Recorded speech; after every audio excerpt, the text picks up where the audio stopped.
साल 1903 में बंगाल के लेफ्टिनेंट गवर्नर J.A. बर्डल और उनकी टीम ने कोणार्क सूर्य मंदिर का दौरा किया, लेकिन जब उन्होंने मंदिर में कुछ देखा तो उनके रोंगटे खड़े हो गए। 123 साल से इस रहस्यमयी मंदिर के गर्भगृह में छिपे रहस्यों को जानने की कोशिश जारी है, लेकिन क्या सच में हम उन रहस्यों तक पहुंच पाए हैं? 800 साल पहले, जब न सीमेंट था न आधुनिक तकनीक, तब कैसे और क्यों बनाया गया था कोणार्क सूर्य मंदिर? और क्या आप जानते हैं, इसके पहिए सूर्य और चंद्रमा की गति के साथ चलते थे और आज भी ये सही समय को दर्शाते हैं।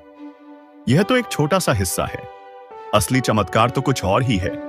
सबसे चौंकाने वाली बात यह है कि भगवान सूर्य की विशाल मूर्ति हवा में बिना किसी आधार के लटकी रहती थी। क्या यह कोई सामान्य वास्तुकला थी या फिर एक चमत्कारी तकनीक थी?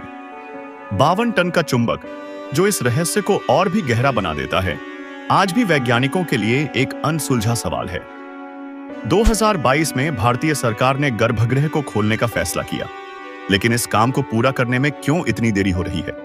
क्या वहां कोई ऐसा रहस्य छिपा है जिसे जानबूझकर छुपाया गया है?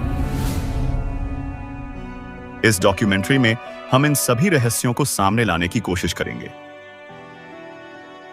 उड़ीसा के पुरी जिले से लगभग 35 किलोमीटर दूर चंद्रभागा नदी के किनारे स्थित कोणार्क सूर्य मंदिर न केवल एक अद्भुत वास्तुकला का उदाहरण है। सूर्य के रथ के रूप में निर्मित इस मंदिर में 7 घोड़े और 24 पहिए हैं, जो न केवल एक वास्तु चमत्कार हैं, बल्कि खगोलीय गणना और समय मापने की प्राचीन तकनीक का भी प्रमाण है। इसे 1984 में यूनेस्को द्वारा विश्व धरोहर स्थल के रूप में घोषित किया गया था। इस मंदिर के निर्माण की कथा द्वापर युग से जुड़ी है, जब भगवान श्री कृष्ण के पुत्र सांब को एक श्राप मिला था। सांब की सुंदरता और अहंकार ने उन्हें गोपियों के बीच भेज दिया, जो उनके पिता श्री कृष्ण को अपमानजनक लगा। परिणाम स्वरूप श्री कृष्ण ने उन्हें कुष्ठ रोग का श्राप दिया।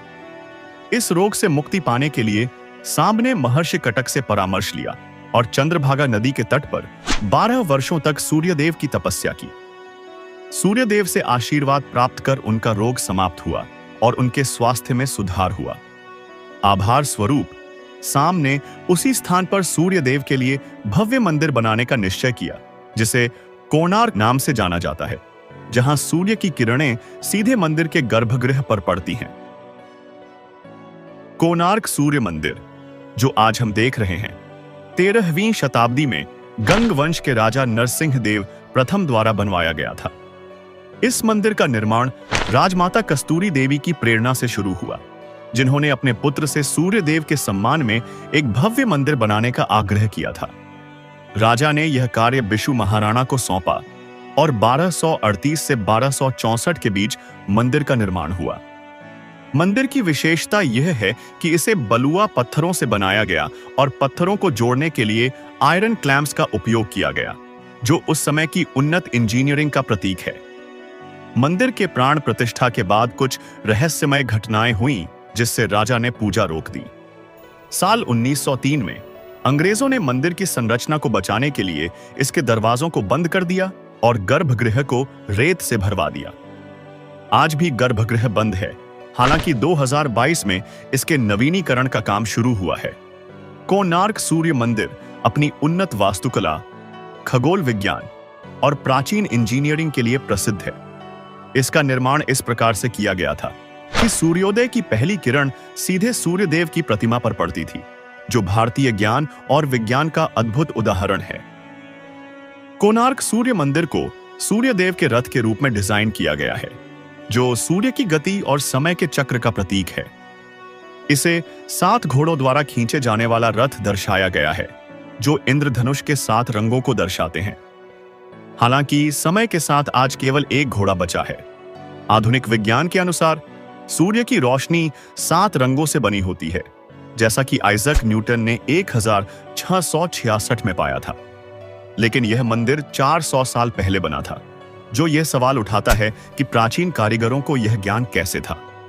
मंदिर में 12 जोड़ी पहिए हैं, जो साल के 12 महीनों को दर्शाते हैं, और प्रत्येक पहिए की 8 तीलियों के बीच 3 घंटे का अंतराल होता है।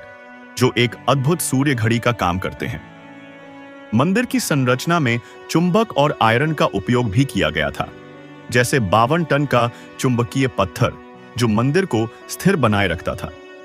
इस चुंबक का प्रभाव इतना शक्तिशाली था कि पास से गुजरने वाले जहाजों का कंपास काम नहीं करता था।